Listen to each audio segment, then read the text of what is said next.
Handa na ba ang lahat ng panalangin? Oo! Sa ngalan ng Ama, sa Anak, sa Diyos, sa Espiritu Santo. Panginoon, salamat po sa araw nito. Salamat po dahil nakarating kami ng wika po kaaralan. At sana po na natutunan kami ngayong araw nito. Amen. Sa ngalan ng Ama, sa Anak, sa Diyos, sa Espiritu Santo. Bago magsiupo ang lahat, punutin ang mga basura at isaayos ang mga upuan.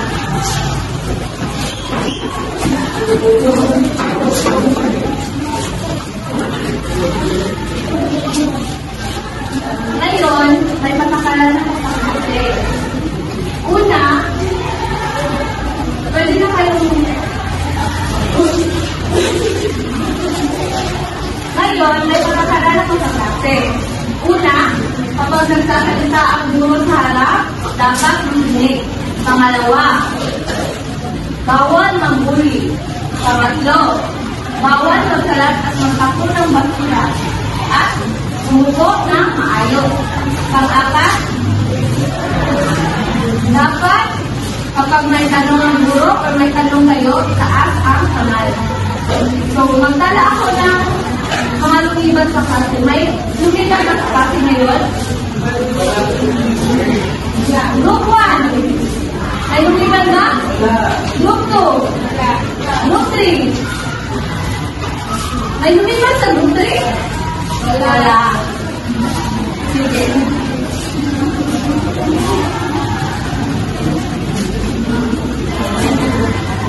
Ngayon, pag-usapan natin ang pagkakaan. Ano ba yung pagkakaan? Sa group 3? Wala. Sige.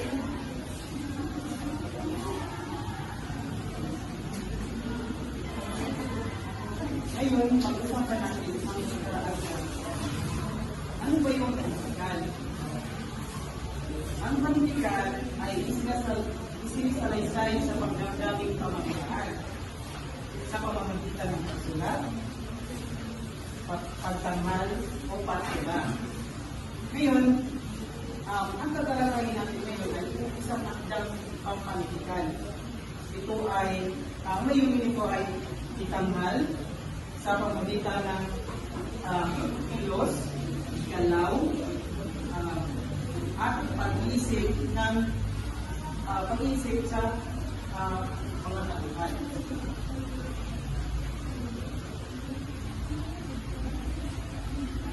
Bago tayo magsisimula sa ating aralin, tayo muna ay maglalaro ng bula-bulahang papel. Alam niyo ba kung paano gawin ang bula-bulahang papel? Ganito yan. Itatapon mo to ang bulang papel at kung sino ang matatamaan, siya ang maghula kung ano ang nasa misteryosong larawan. Handa na ba ang lahat? Handa na! Okay!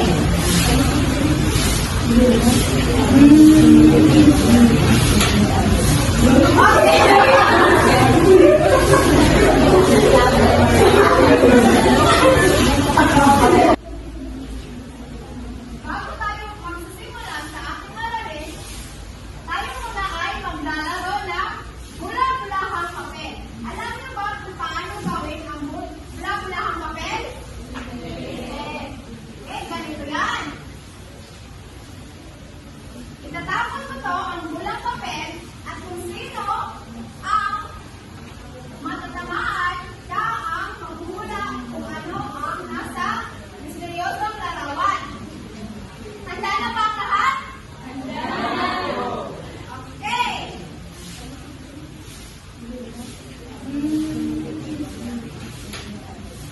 Okay.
para sa unang pangkat, ang sinabi para sa inyo ay i-picture nyo ang iba't ibang ugalian ng mga estudyante sa klase. Ang pangalawang grupo naman, ang sinabi nyo ay ilalahad nyo ang iba't ibang mga dahilan kung bakit naghihirap ang mga tao. Sa halimbawa, sugal, Yose, at kung ano naman. So, bibigyan ko kayo ng 5 minuto para mag-usap. At pagkatapos ng 5 minuto, maaari na tayo, maaari ko naman lahat ang pagsasagawang larawan. Okay. So, ang 10 minuto nyo ay magsisimula na.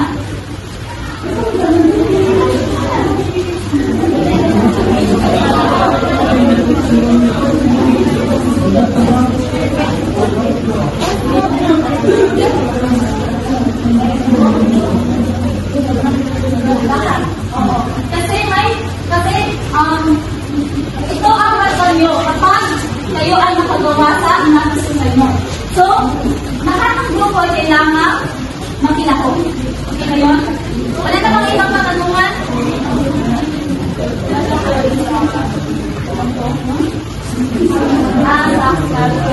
So, ang sabi nyo ay lahat ang iba't ibang kaulaganaan ng mga estudyante sa klase. Okay ba?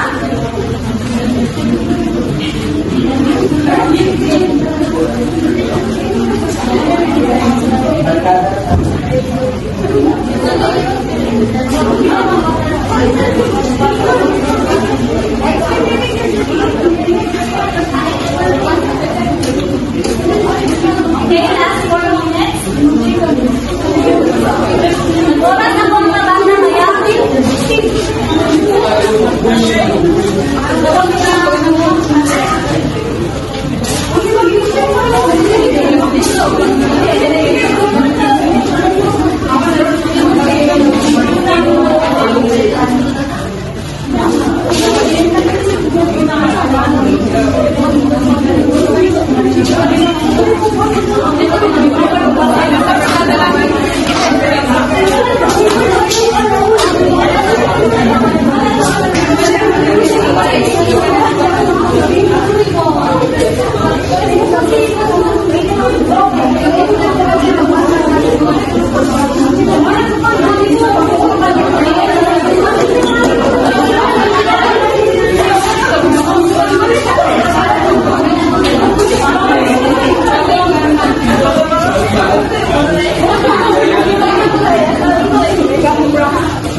at bundor. Kaya bigyan ko kayo. Okay. Ngayon, para sa akin, ang gusto kong gawin ay yung kayang may responsibilidad pagtingin sa kung ano man ang dapat gawin para sa kanyang pamilya. At yun ang gusto kong gawin sa aking buhay. Maging responsibilidad sa aking umuuling pamilya. Ngayon, pag-usapan natin ang tulyak sa suliranin. Mari ito masabi. Bawat tula ay may suliranin. Walang tula, walang suliranin.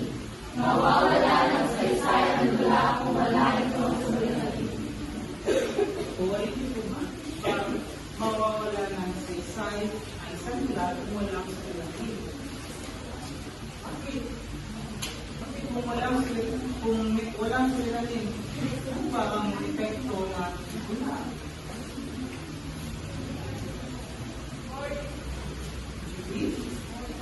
Para sa akin, wala sila sa isang doon ito ay magiging boring. Boring? Tama? Wala yung paksa ng mga hindi. Tama. Dahil lang, bigyan ko na. Kung walang suliranin, walang saysay ang isang dila. Dahil dito natin masusukat kung dito natin masusukat kung meron ba tayong matutunan. Meron bang matutunan ang manunood? Ito ay isang sangkap para maging makabuluhan ang isang tula. Ngayon, pag-usapan natin ang saglit na kasiyahan o saglit na kasiyahan. Narinig ba sa akin? Saglit na tayo, paglakas, tumatauhan sa suliranin na lalasan. Ngayon, saglit na pagtayo pagtakas, hindi dahil meron siyang mga problema ay hindi ko lang siyang karapatang siya. Or halimbawa, may isang mag-aaral. Ang problema niya ay hindi niya kayang pumasok sa isang paaralan ng buong araw. Pupunta siya ng computer siya para maglaro at masiyahan. Ano?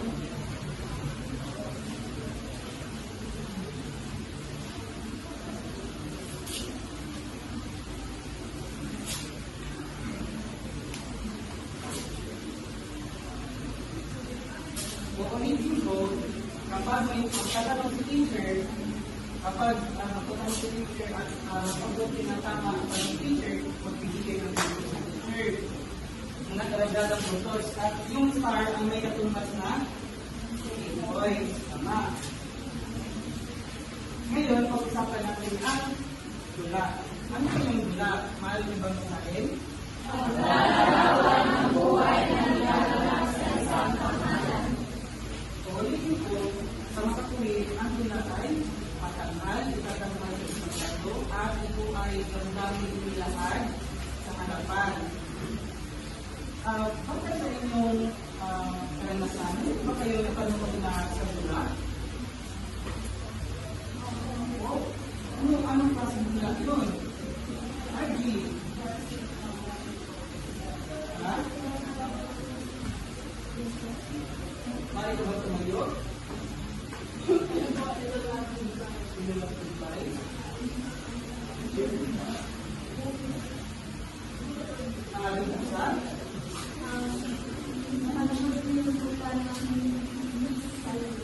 Saigon? Ano ba ang karakter or ano ba yung nakikita mo doon sa Miss Saigon?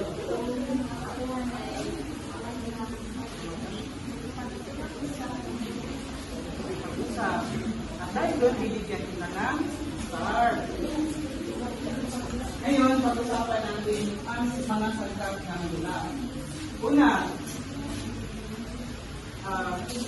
tagpuan.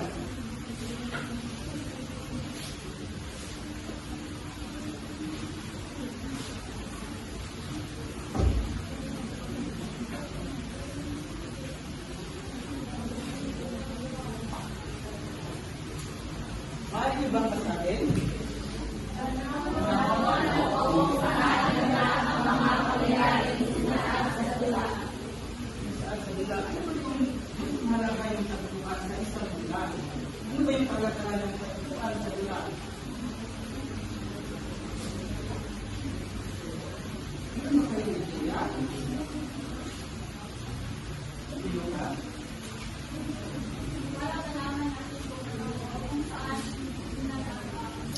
Tama.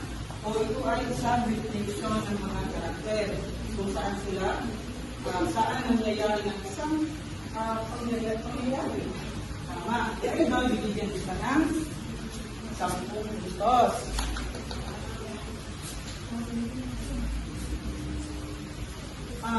Sa inyong napanood na dula, maaari mo bang describe o ilahad yung mga tagpuan? Meron ba kayo idea? Sa dula? Halimbawa, kapag ang isang dula ay tungkol sa ang katuwatan, ano ba ang dapat magilangad ano ba yung mga dapat kailangan dapat sa dula o gagamitin nila background para magilangad yung tagpuan. Kung tungkol ito sa gubat, dapat ba dagat yung sa Quran? Dapat ba dagat yung pinangyarihan? Ano ba yun? Ano ba ang katangian na dapat makita sa isang dula tagpuan na may timang gubat? Gumatan, panglaw, mga hayop, mga tanim, mga bundok, mga halaman, mga pulungkahoy, tama. Ngayon naman, pag-usapan natin ang takipan. Importante ito dahil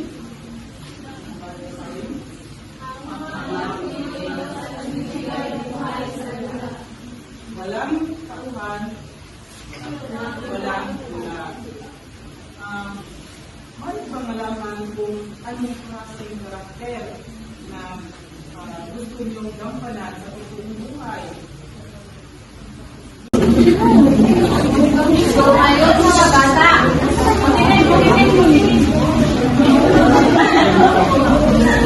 So, ngayon, bago magtatapos ang klase, may natutunan ba kayo? Opo. Nag-enjoy ba ang lahat ng aktividad? Opo. So, ngayon, bibigyan ko kayo ng takda kalagit.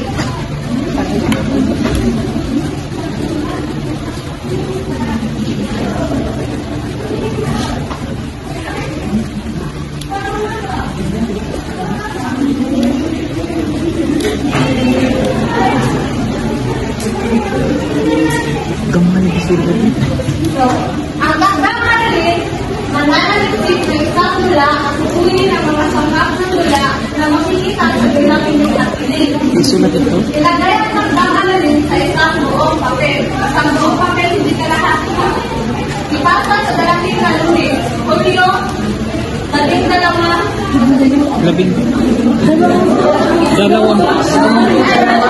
Dalawang po pito. Siyam na? Pito na. Ako kayo ba mga bata?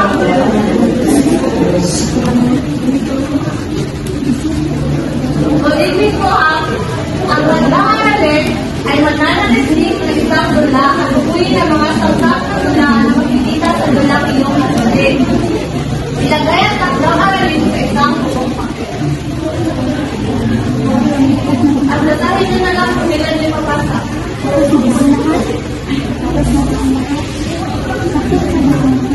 Tapos na ba ang lahat? Yes. Nakuha niyo ba? Yes, teacher. Okay. So, magsitayo ang lahat at maganda sa panalangin. Huwag kayong matawa-tawa dyan. Magsitayo, mag-ayos. Handa na ba lahat sa panalangin? Handa na ba lahat sa panalangin? Handa na po! Sa ngalan ng Ama, sa Anak, sa Diyos, sa Espiritu Santo. Amen. Panginoon, salamat po sa araw na ito. Sana po may matutunan kami na araw ngayon